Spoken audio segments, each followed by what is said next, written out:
দেখি কিভাবে তারা রমাদানকে ওয়েলকাম জানাতেন। রজব শাবান আসলেই ওনারা রমাদান পর্যন্ত পৌঁছার আকুতি আগ্রহ আর ফরিয়াদ আল্লাহর কাছে জানাতেন আর বলতেন, ইয়া আল্লাহ, রমজান পর্যন্ত আমাদের হায়াত বাড়িয়ে দাও। আল্লাহুম্মা বাল্লিগনা রমাদান, আল্লাহ তুমি রমজান পর্যন্ত আমাদের পৌঁছে দাও। আল্লাহুম্মা বারিক লানা ফি রজব ওয়া শাবান ওয়া বাল্লিগনা রমাদান, আল্লাহ রজব শাবানে বরকত দাও, আল্লাহ রমজান পর্যন্ত তুমি আমাদেরকে পৌঁছে দাও। আওয়াজ করে পড়ে না আমিন।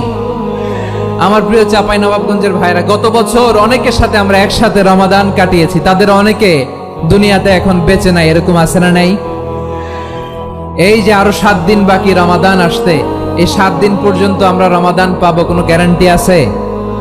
আচ্ছা, এই বছর যদি খুশনসিব হয় আমাদের, আমরা যদি পাই, আগামী বছরও যে রমাদান আমরা পাবো, কোনো গ্যারান্টি আছে?